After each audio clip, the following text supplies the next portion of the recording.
everyone. I'm back. Who knew? It is another wonderful edition of Patio Productions where we pre-calculus from the patio. Ladies and gents, we are going to do another wonderful lesson. We are just jamming along, like seriously, jamming along with our units from chapter 13. And so today we're going to move on to 13.7, which is talking about sums of infinite series. This is going to be so much fun, you guys. I can't even wait. Let's get this screen shared and jump right in. I'm going to be so excited about all the things that are happening with our lesson. So here we go. We are talking about summing up an infinite series. So we talked about, it was like way back yonder. I can't even remember what day, seriously, the days are completely merging together. Anyway, it was another day where we talked about, like there were some cute little formulas for finding sums of things. And so what we're going to do is we're going to talk about now, the important word that we're talking about right here is infinite. Okay. So we're really going to talk about these series that are like going to infinity, and like, do these guys actually have a sum or not? Do they go to a target value or do they not go to a target value? Okay, so let's write some fun things down here. Just remember, if I'm going too fast, you can always pause the video. Okay, guys, like, of course, right? Duh. Okay, so this says the sum of an infinite series, or we might say an infinite sum, is defined to be the limit of its associated sequence of partial sums.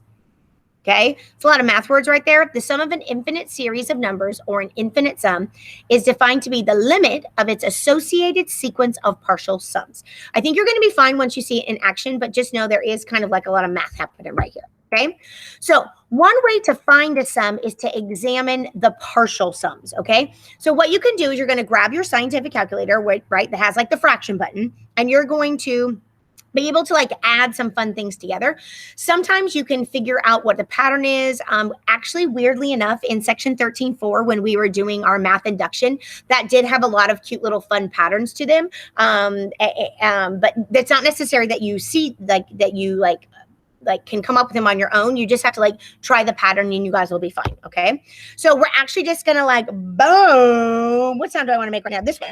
We're going to boom, jump right in. And we are going to just start with an example right here. My soundboard just fell. What's the daisies? My bad. Okay, so this says find the sum if it exists for this infinite series. Okay, so it looks like that we are taking the sum. Now remember, guys, we talked about this notation a little bit early on, but this means the sum of. Okay, we're starting with k equals 1, like if we plugged in numbers, and then we're going to an infinity, and we're going to see if we can figure out what this guy sums to. Now, I have no idea what it sums to. Like, what? It's just weird. It's looking at it. So what we're going to do is we're going to start by doing like the first term, and then we're going to do the first two terms, and we're going to see what that adds up to be, because it's a series. Then we're going to do the first three, and what does that add up to be? And then the first four, what does that add up to be? And then maybe we can find a pattern to those numbers of what it's summed to. Okay, so this says S sub 1 is equal to 1/2, which is totally true, right? If I plug in a 1, this is a 1 times a 2, so that's a 1/2. If I plug in a 2, this becomes a 2 times a 3, which is a 1/6. And so I have my original term of 1/2 and then my 1/6. And I'm going to put it in my calculator. So tap, tap, tap, tap, tap, tap, tap. And then I do 1 ABC2 plus 1 ABC6, and it spits out a 2/3. Got it? Nailed it. Put that right there. Okay. Then we're going to do the next one. So S sub 3 would be the first term, 1/2, the second term, 1/6, and then plus 1/12. Is that really it? If you plug in 3 times 4 is 12.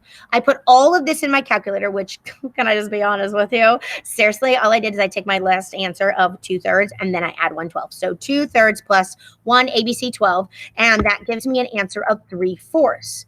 You may have just like a suspicion already about what these numbers are doing, right? So first we have a 1/2, then we have a 2/3, then we have a 3/4. Does this kind of seem like these have a pattern? I think they do. Okay, let's do one more term. So we're going to take the fourth term and add it to what we already have. The fourth term would be a 4 times 5, which is a 20 on the bottom. So this is a 1/20th. And if I put that in my calculator, I get a 4/5. Folks, you know what this looks like it's doing? Whatever the term number is, like this is a 2, it's like a 2/3. If this is a 3, this is a 3/4. If this is a fourth sum, it's 4/5. So to me, it looks like that these babies totally have a pattern. Okay. I'm telling you that it looks like one of them on page 702, number 6, but you're like, why did I, what, Mrs. Fox? No, don't worry about it. Let's just figure it out. Okay. I think that the limit of our sum, okay, as n approaches infinity is n over n plus 1. And we talked about those numbers already, right? So just like, for example, the fourth sum ended up being a 4 over 5. So that would be the n term over n plus 1. And this is what it looks like, okay? And that's our answer. Now, what is this guy's limit? This guy's limit is 1. Okay, now how could I get that? Well, ladies and gentlemen, what you could do is remember, I think it was yesterday or the previous lesson, that one of the ways that we could evaluate is we could say, okay, I'm going to divide the top and the bottom by n. And if you did the entire top and the bottom by n, okay, this term right here is going to go away because it's a 1 over n, and then this becomes a 1 over 1, and you get a 1. Okay, and 1 is our answer. Isn't that nice? Like, it's kind of crazy and fun, but super cool. Okay, this example number 2, again, we're just like diving right into these examples here. Determine whether the series converges or diverges. If it diverges, tell why. Okay, so this is a series, guys. This is not a sequence, right? This is a series, So when you think about some of these sums, the partial sums, so let's plug in the first term and then the second term and add them, the third term and add them, the fourth term and add them, and let's see how that is working. So if I do 1, S sub 1 is going to be just -1. That's it, okay? S sub 2 is going to be a -1 plus a +1. Well, that turns out to be a 0. Oh, yeah, that makes sense.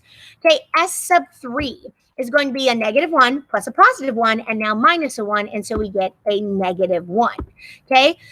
It looks like, guys, that my sums are like alternating, right? Like first my sum was -1, then my sum was 0, then my sum is -1. I'm sure you can guess what's going to be next, a 0. And what's the next sum?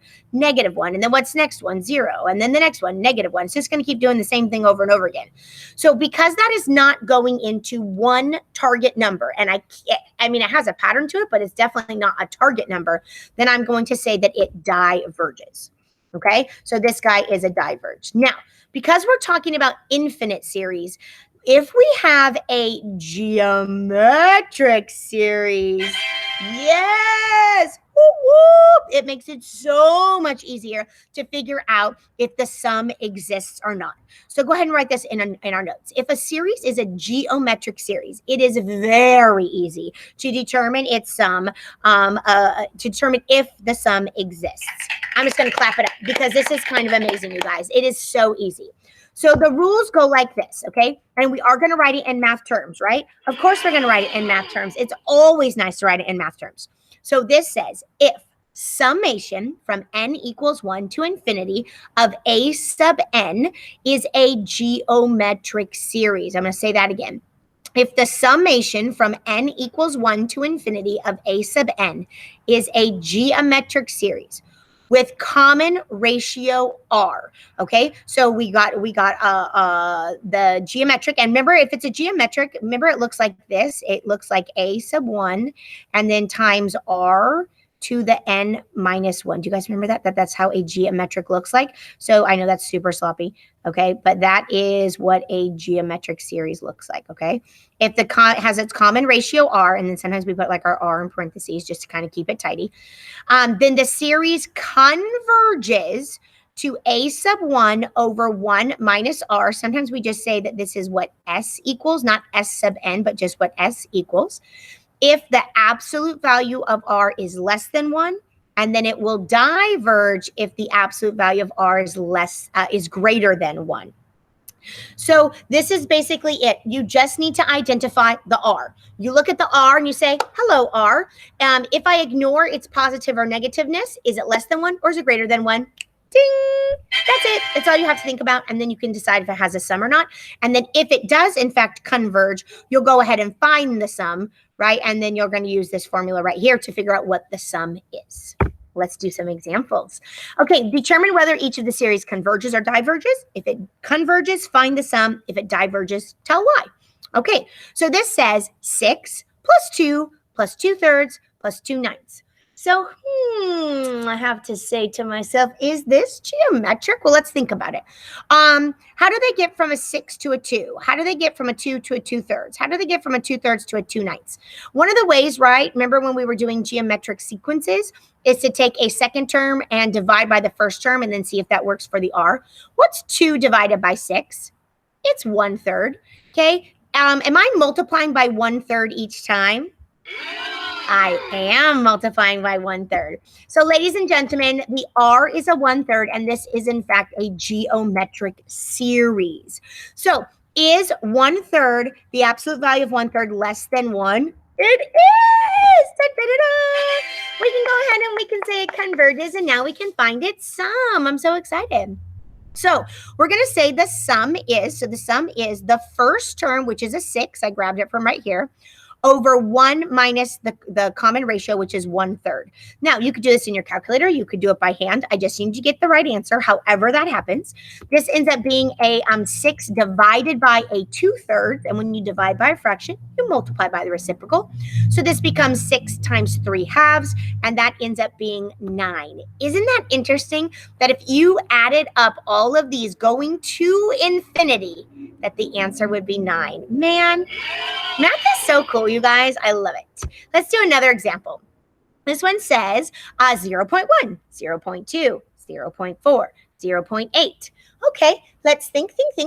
What is happening from term to term? It does kind of look geometric, okay? But what are we doing each time? How are we getting from a 1 to a 0.1 to a 0.2 and a 0.2 to a 0.4? So remember the trick, not a trick, just kidding, not a trick. The way to figure out how it works is you take a second term and divide by the first term. So what's a 0.2 divided by 0.1? It's actually a 2. So this is 100% geometric, and R equals 2. But Mrs. Fox, you said that when just taking the absolute value of the R, which would still be 2, when that's greater than 1, that means that it diverges. And ladies and gentlemen, that is exactly correct. Okay, so because the absolute value of 2 is greater than 1, it totally diverges, and then that's our answer. Diverge, the end, that's it. Okay, let's try this one. So, this is interesting looking here. I mean, there's this weird 5. And then it says plus 0.2, plus 0.04, plus 0.008, plus 0.0016. I mean, like, I'm going to be honest with you. Like, this stuff right here kind of looks like a geometric. But then there's this 5 on the front. Well, here's the deal, guys. You're actually just going to consider the part that looks geometric, and then at the very end, go ahead and just add up this 5. That's just kicking it on the front side. That's kind of cool, right? Okay, so what we're going to do, this part is geometric. What are we multiplying by? So what in the world is a 0.04 divided by a 0.2? It happens to be a 0.2. Okay, so excuse me. It does. It happens to be a 0.2. Our first term is a 0.2 also, and then our common ratio is a 0.2. So we're multiplying by 0.2. Now, is 0.2, is that less than 1? Yeah, 100% it is. So it is going to converge. Now, what does it converge to? This part right here. This part right here is your sum formula. And then we're just adding on, sort of like tacking on that extra 5 because it was just like kicking it in the front. It was an extra part. So the sum is a 0.2 divided by 1 minus 0.2. Of course, that's going to go in my calculator. And that actually turns out to be a 0.25. And then 5 plus 0.525 is 5.25. That's it. So even something that has like an extra term on it can actually still converge as long as like the rest of it is going, is in fact that convergent geometric series. So this is kind of interesting. So when things are hanging out at the front, we're not going to be concerned. We are in fact going to figure out a way to just like loop it in. Because remember, we're going to infinity, you guys. Like this stuff is going on forever and ever and ever and ever and ever and ever and ever. So many more terms that this 5 out front's like, whatever, it's just extra. Okay. All right, so the sum of a geometric series actually can be used to do a couple of cute little problems. One of them is to do a repeating decimal. The other one is to do this like classic problem about a ball bouncing. And so we're going to do both of those examples right now in our notes. Okay, so the sum of a geometric series may be used to express a repeating decimal. We just have to figure out how to write that as a geometric series, okay? So let's just do an example with one. So this says express 1.6 413 413 413 413 dot dot dot as a ratio of 2 integers. Okay, so what this means is we are going to change this entire repeating decimal. Now, is it repeating? Yeah, because you can kind of, when I was reading it, you could kind of see like it goes 413, 413, 413, 413. And then we're going to change this into basically just a fraction. Okay. So let's see here. We can see we got to write this as a geometric series. So I think I'm going to split some things up. Okay. It starts with a 1.6. This 1.6 is like on the previous question where there was just like that 5 hanging out in the front. So we're going to just slap the 1.6 and then we're going to talk about the part that's repeating. So there's a 0.0413 plus a 0.0000413 plus a 0.000000413. Okay, plus dot, dot, dot. This part right here is 100% geometric. It is, you guys. It's a geometric series, and we just have the extra 1.6 at the end. So if it's geometric, you need to figure out what the first term is and what we're multiplying by, like what's our common ratio.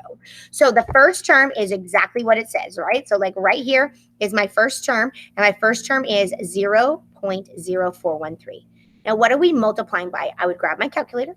I would take my second term and divide it by my first term, the one before it, and it looks like my common ratio is 0.001. So it is 1,000th. We're multiplying by 1,000th every single time. So we're going to leave the 1.6 in the front. We're going to take all the rest of this and do the sum formula, right? So we're going to do the sum formula for all the rest and then add those two things together. So for the sum formula, we have our first term of 0.0413 divided by 1 minus 0.001.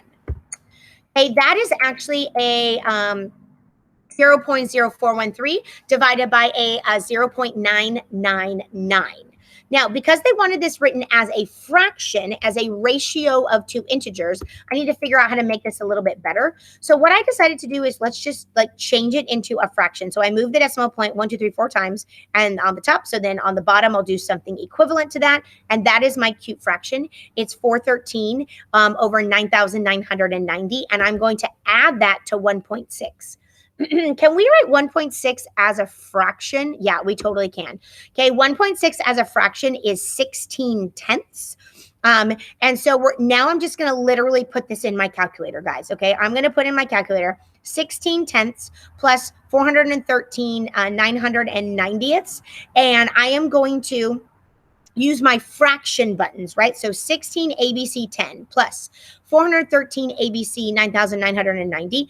When you push enter, it will probably give it to you as a mixed number, okay? So you're like, I don't want the mixed number. You're right, we don't want the mixed number. So instead, remember how there was the other key? If you go second ABC, it gives it to you as a improper fraction. And so this is our beautiful answer. 1,000, not even close. 16,397 over 9,990 is actually the fractional equivalent of this repeating decimal right here, which, guys, is pretty amazing. Isn't that really cool? How you can change something just like so weird and almost meaningless into an actual fraction. I love it. Like, it is the beauty of mathematics happening right now. Okay, so I also talked about the classic question of doing a geometric series like for a physical situation, and this problem right here is the classic. Okay, so classic example, and it goes like this. I would write this question down because it is definitely one that we would like totally utilize on any sort of quizzes, or this is just very popular. Okay, so it says a ball is dropped from a height of 8 feet. Each time it strikes the ground, it bounces back to a height of 70% the distance that it fell. Find the total distance the ball traveled. So like, what does this mean? You know what, guys? I'm going to pull an audible. I'm going to pull an audible right now.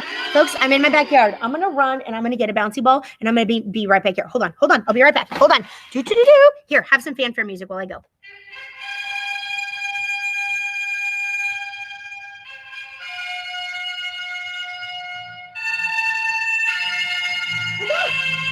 Okay, all it took me was a fanfare. So guys, if you take a ball and you just bounce it, it bounces and then it keeps bouncing, but it bounces up less than what it had before. So if I bounce it, it's just going to keep bouncing and bouncing and bouncing and bouncing. And technically it's going to bounce forever. So what you're thinking about is that this ball is bouncing, right? So each time it lands, it bounces back up to less than what it was before, okay? Ball, exit, stage, right. And so what we're going to do is we're going to try to figure out what this would be. So let's think about what this would look like, okay? So we've got this ball and it comes down and it bounces and then it jumps back up, but not to the exact height it was before, less than that. And then it goes down and then it goes up and then down and then up and then down and then up and down, right? And it would go technically like forever, okay? We are thinking about doing this to infinity, okay? And let's just write some of the distances down to think about this. So the first drop is 100% 8 feet. The next one, when it bounces up, it's 8 times 0.7, right? Because it's going 70%. It's just doing 70% of that original 8 feet. But guys, if it goes up, what does it also have to do? It has to come down, and it's going to come down that exact same amount. Okay? Then it will do it again and again and again. So then when you do the next one, so let me actually back it up for a second. When you do the next one, it's going to be 70% of what you had before and then down again. So first of all, there are 2 of these, right? And then this guy right here, let me see if I can kind of write this. Okay, this guy is going to be the one you had before. So the amount before was an 8 times the 0.7. But then, guys, you're going to multiply times another 0.7. What's another way of writing a 0.7 times a 0.7? It would be an 8 times 0.7 and then squared, okay? And then there are 2 of them. So this, like this, is going to be what every term just kind of like continually looks like. So this would be like this guy right here, okay? So you're going to have your original 8, and then you're going to have 2 times the 0.7 times the 8. And then we're going to go 2 times 0.7 squared times the 8. Can you imagine what that next one is going to be? It's going to be a 2 times a 0.7 to the third times an 8. Okay? This part right here is, in fact, a geometric sequence. Okay? Our geometric series. Every single time you are multiplying by another 0.7. What is the first term? Okay, now guys, remember, this 8 out here is not included. Why is it not included? Well, it's because it's only one of the branches, okay? So every other one has an up and a down and an up and a down and an up and a down. So this is just the down part. So we're just going to leave him hanging out on the outside and we're going to figure out everything else.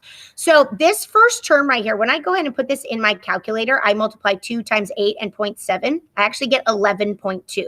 So why is it more than the original 8? Because it had it up and it had it down. So you have to add the 2 pieces together. So what we're going to do is basically the exact same thing we did on like the previous 2 examples, right? We are just going to do the sum for the geometric part and then add this 8 at the beginning. So what we're going to do for our sum is it's going to be the original drop of 8 feet.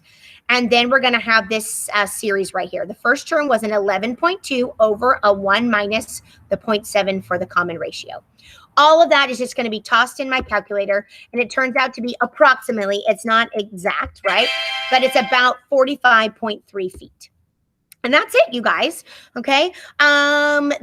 This problem is very, very, very, very typical, okay? So you're just going to keep doing the same thing over and over again about the geometric sum and finding patterns and all that good jazz, okay? This is your homework assignment, page 725. You're going to do all those again because this is how we do it. You're going to take a picture of your homework and post it. Try to keep up on the homework, guys. It's really our only way that we're able to learn. So please, please, please, please, please do your best. Hopefully notes have been entertaining enough, right? You know, that we can make it happen, and they're entertaining for us. And so I think that that's it. I hope that little bit with the ball worked, because if it was not showing my face, that would be like really funny, but who knows? I'm just experimenting out here. Okay, guys, let's get out of this. I'll say my goodbyes, walk us out with a fanfare, because you know that's what we always like to do. And so I think that's it. I hope you have a wonderful day. I hope you're able to get out into the sunshine. Guys, it is a beautiful day. It's been a beautiful couple of days. So I hope you're out there taking some walks, getting some bodily exercise, in between your binge watching. And I think that's all. Okay, guys, so fanfare music to exit out of here. That's it. I miss you, and I hope you're being successful and staying safe. Bye. See ya.